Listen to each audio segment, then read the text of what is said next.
Hi friends, welcome to our channel. Friends, మీరు ఈ వీడియోలో ఏపీలో ఆగస్టు 15వ తేదీన అమలు కాబోయే పథకాల గురించి తెలుసుకోగలరు ఫ్రెండ్స్. సో వీడియో ఎక్కడా స్కిప్ చేయకుండా పూర్తిగా అయితే చూడండి ఫ్రెండ్స్.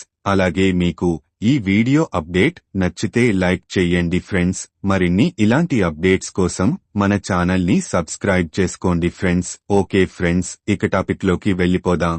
ఫ్రెండ్స్, ఆంధ్రప్రదేశ్ రాష్ట్రంలో అధికారంలోకి వచ్చిన కూటమి ప్రభుత్వం తాజాగా ఎన్నికల సమయంలో ప్రకటించిన సూపర్ 6 హామీలు అమలు దిశగా అడుగులు వేస్తోంది ఫ్రెండ్స్. అయితే తాజాగా ఆగస్టు 15న 3 పథకాలను ప్రారంభించేందుకు సీఎం చంద్రబాబు నాయుడు గారు ఏర్పాట్లు చేస్తున్నారు ఫ్రెండ్స్. వాటిలో మొదటిది మహిళలకు ఉచిత బస్సు ప్రయాణం పథకం.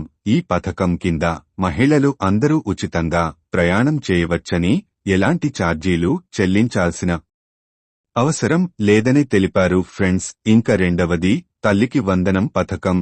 ఈ పథకం విషయానికి వస్తే పిల్లలను బడికి పంపే తల్లులు ఖాతాల్లో సంవత్సరానికి 15,000 రూపాయలను జమ చేస్తామని ఇచ్చిన హామీ మేరకు ఎంతమంది పిల్లలు ఉంటే అంతమందికి 15,000 చొప్పున జమ చేసేటటువంటి పథకానికి కూటమి ప్రభుత్వం శ్రీకారం చుట్టనుంది ఫ్రెండ్స్. ఇంకా మూడోది అన్నా క్యాంటీన్ల ఏర్పాటు. ఈ పథకం యొక్క ముఖ్యమైన లక్ష్యం ఏమిటంటే తక్కువ ధరకు ఆహారాన్ని అందించడం. అయితే ఈ పథకం చాలామందికి ఉపశమనం కలిగిస్తుందని తెలియజేశారు ఫ్రెండ్స్. అయితే ఈ పథకాన్ని ముందుగా ఆగస్టు 15వ తేదీలోపు 100 క్యాంటీన్లతో ప్రారంభించాలని నిర్ణయించగా తాజాగా ఆగస్టు 15వ తేదీనే ప్రారంభించనున్నట్లు సమాచారం అందించారు ఫ్రెండ్స్.